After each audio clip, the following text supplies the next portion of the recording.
కోనేరులో మునిగితే నిత్య యవ్వనవంతులవుతారు. కారణం ఇదే. శివుడు మహావిష్ణువులు కలిసి ఉన్న కారణంగా పుష్పగిరి హరిహర క్షేత్రంగా ప్రసిద్ధి చెందింది.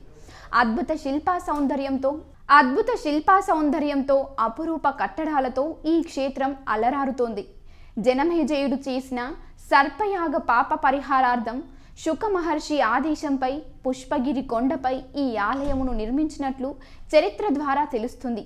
తర్వాతి కాలంలో ఈ ఆలయాన్ని చోళులు, పల్లవులు, కృష్ణదేవరాయలు అభివృద్ధి చేశారని చరిత్ర ద్వారా తెలుస్తుంది.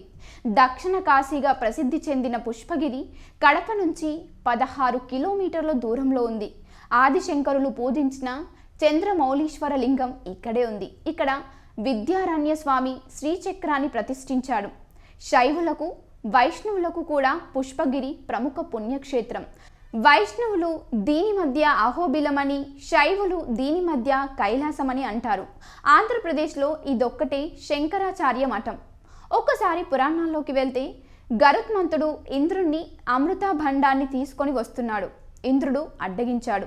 ఇరువురికి పోరాటం జరిగింది. ఆ సమయంలో అమృతాభండం నుంచి కొన్ని చుక్కలు కాంపల్లె సమీపంలోని కోనేటిలో పడ్డాయి. నాటి నుంచి ఆ కోనేటిలో మునిగే వారికి యవ్వనం లభించేది, అమరత్వం సిద్ధించేది. దేవతలు భయపడి శివుణ్ణి ఆశ్రయించారు. శివుడి ఆజ్ఞ మేరకు వాయువు కైలాస పర్వతం నుంచి ఒక ముక్కను తెచ్చి ఆ కోనేటిలో వేశాడు. అది కోనేటిలో పుష్పం వలె తేలింది. అదే పుష్పగిరి అయ్యింది. పవిత్ర పినాకిని నది తీరంలో వెలిసి దక్షిణ కాశీగా పేరొందిన పవిత్ర పుణ్యక్షేత్రం పుష్పగిరిలో కింద వైద్యనాథేశ్వర, త్రికుంటేశ్వర, భీమాలింగేశ్వర, కామాక్షి అమ్మవారు ఆలయాలున్నాయి. వైద్యనాథేశ్వరుడు, భీమేశ్వరుడు, త్రికుటేశ్వరుడు ఇక్కడ నెలకొని ఉన్నారు. వైద్యనాథేశ్వర ఆలయంలో శ్రీ కామాక్షి మందిరం ఉంది. వరదలు వచ్చినప్పుడు పెన్న దాటి ఆవలి వైపుకు వెళ్ళలేరు. జగద్గురువు ఆది శంకరాచార్యులు స్వహస్తాలతో ప్రతిష్ఠించిన శ్రీచక్రాన్ని దర్శించుకోవడం భక్తులు భాగ్యంగా భావిస్తారు. పుష్పగిరి శిల్పకళా సంపదకు పేరు. ఆలయం బయటి గోడలపైన ఉండే శిల్పాలు చూడముచ్చటగా ఉంటాయి.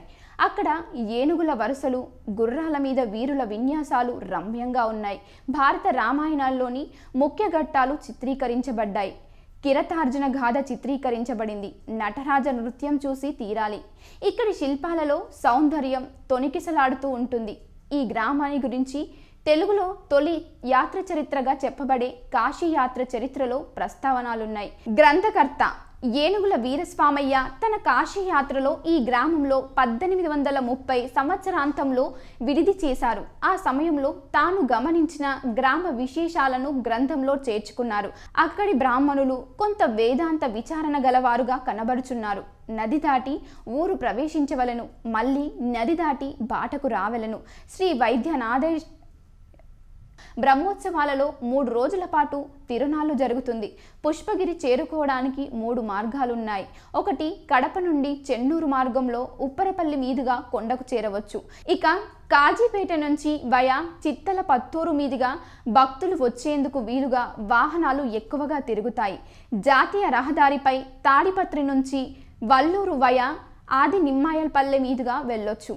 సో ఈ వీడియో మీకు నచ్చినట్లయితే లైక్ చేయండి, షేర్ చేయండి, కామెంట్ చేయండి అండ్ సబ్స్క్రైబ్ చేసుకోండి. Thanks for watching.